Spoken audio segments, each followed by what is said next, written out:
अस्सलाम वालेकुम, मैं हूं इंजीनियर असद मुगल। आज की इस वीडियो में हम बात करते हैं स्टीम आयरन यानी कि जो भाप वाली इस्त्री है और जो ट्रेडिशनल सिंपल ये ड्राई इस्त्री है जो कि पहले नेशनल की आती थी, अब ये पैनासोनिक की आती है।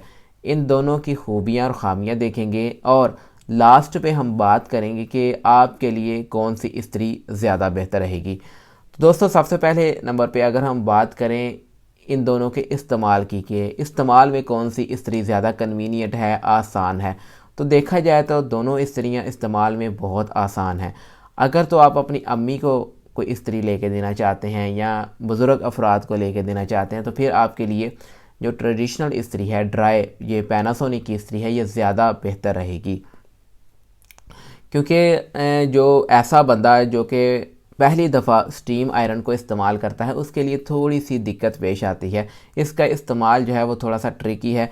आपने ये ख्याल रखना होता है कि कब आपने ये भाप इसके अंदर से रिलीज़ करनी है और कब नहीं करनी। और इसके साथ ही इसको जब आपने प्रेस किसी कपड़े को करना है तो थोड़ा सा दबा के करना पड़ता है।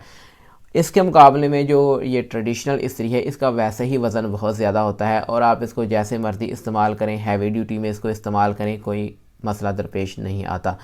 तो दूसरे नंबर पे अगर हम बात करें कि मेंटेनेंस के बारे में कि मेंटेनेंस किसकी ज़्यादा है, तो मेंटेनेंस में अगर देखा जाए तो ये जो ड्राई इस्त्री है सिंपल जो नेशनल ये पैनासोनिक की है, इसकी कोई इतनी ख़ास मेंटेनेंस नहीं है। इसके मुकाबले में जो स्टीम आयरन है उसकी मेंटेनेंस आपको करना पड़ती है। अगर इसके जो भाप वाला सिस्टम है उसमें कोई मसला आ जाए तो वो आपको देखना पड़ता है और इसके जो होल्स वगैरह हैं उसका भी आपको ख्याल रखना पड़ता है, इसकी प्रॉपर सफाई करना पड़ती है। तीसरे नंबर पे अगर हम बात करें कॉस्ट की कि प्राइस किसकी ज़्यादा है, तो जाहिर है कि जो स्टीम आयरन है उसके फंक्शन ज़्यादा हैं, उसकी कॉस्ट भी ज़्यादा होगी।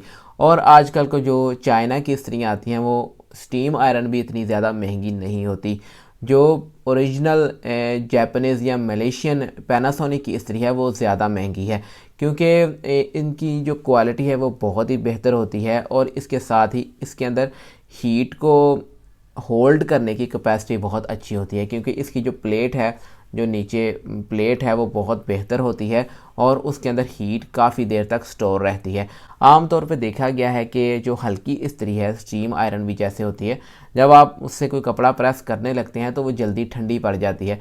इसके मुकाबले में ये जो रवायती इस्त्री है, ड्राई इस्त्री है, इसकी प्लेट मोटी होती है और ये हीट को काफ़ी पकड़ के रखती है, होल्ड करके रखती है, जिसकी वजह से कपड़ा अच्छी तरह से प्रेस होता है और इसका चूँकि वज़न भी ज़्यादा होता है इसलिए ये भी आपको एक एज मिलता है, आपको ज़्यादा दबाना नहीं पड़ता। तो प्राइस में हम बात करें तो प्राइस की, तो प्राइस में जो है अगर आप ओरिजिनल जापानीज़ या मलेशियन पैनासोनिक की इस्त्री लेते हैं तो वो काफ़ी महंगी होती है। पैनासोनिक की जो मलेशियन इस्त्री है उसकी जो प्राइस है वो तकरीबन 3500 से 4000 रुपये के दरमियान है और इसमें अगर आप जापानीज़ में जाते हैं तो वो तकरीबन आपको 6 या 6500 रुपये की मिलेगी। तो लोकल में आपको ये 1000 या 1500 रुपये में भी मिल जाती है, मगर उसका कोई फ़ायदा नहीं होता, कपड़ा जलाती है और ख़राब भी जल्दी होती है। तो कोशिश करें कि अगर आप रवायती इस्त्री लेना चाहते हैं तो ओरिजिनल पैनासोनिक की मलेशियन या जापानीज़ इस्त्री लें। तो इसके मुकाबले में ये जो स्टीम आयरन है ये चाइना की भी बहुत ज़्यादा आती हैं जो कि सस्ते में आपको मिल जाती हैं, उनका कोई फ़ायदा नहीं और वो आपने नहीं ख़रीदनी।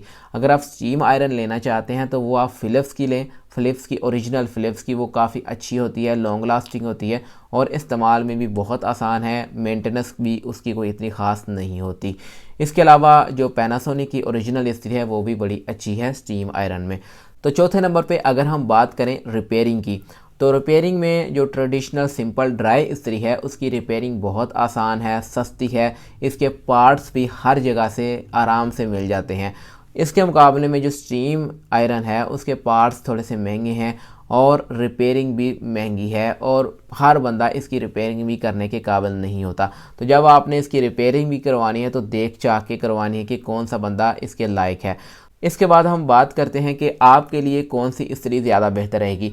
दोस्तों, अगर आपको स्प्रे बॉटल यूज़ करने में कोई मसला नहीं है और आप अपनी इस्त्री को हैवी ड्यूटी या प्रोफेशनल यूज़ के लिए लेना चाहते हैं तो फिर आपके लिए जो सिंपल ड्राई आयरन है पैनासोनिक की वही ज़्यादा बेहतर रहेगी, लॉन्ग लास्टिंग है। इसके अलावा जो है उसके पार्ट्स और रिपेयरिंग मेंटेनेंस हर चीज़ बहुत आसान है। और अगर आप अपनी अम्मी को या किसी बुज़ुर्ग अफराद को लेके देना चाहते हैं तो फिर भी आपके लिए ड्राई आयरन जो है, ड्राई इस्त्री या ट्रेडिशनल इस्त्री ज़्यादा बेहतर रहेगी। इसके मुकाबले में अगर आप अपने घर में इस्तेमाल के लिए एक कन्वीनियंट यूज़ के लिए ईज़ी इस्तेमाल के लिए लेना चाहते हैं, आप चाहते हैं कि भाप के ज़रिए कपड़े ऑटोमेटिकली जो है आपको स्प्रे बॉटल का यूज़ ना करना पड़े, आपकी इस्त्री जो है वो खुद ही भाप प्रोड्यूस करे, तो फिर आपके लिए जो है स्टीम आयरन ज़्यादा बेहतर है। स्टीम आयरन में मैंने आपको पहले बताया कि आपने अच्छी क्वालिटी की जो अच्छी कंपनी की जो है वो ही स्टीम आयरन लेनी है। अगर चाइना की या हल्की क्वालिटी की आप लेंगे तो आए दिन आपको मसले ही पेश आएंगे। तो इसमें आप फ़िलिप्स की या ओरिजिनल पैनासोनिक की इस्त्री ले सकते हैं स्टीम आयरन में। इसके अलावा दोस्तों अगर आपके जहन में कोई सवाल हैं या आपका कोई और मसला है तो मुझे कमेंट करके पूछ सकते हैं, मैं इंशाल्लाह बर वक्त रिप्लाई करने की कोशिश करूँगा। वीडियो पसंद आए तो काइंडली इसको लाइक ज़रूर किया करें। मिलेंगे इंशाल्लाह एक नई वीडियो के साथ, तब तक के लिए मुझे इजाज़त दें। अल्लाह हाफिज़।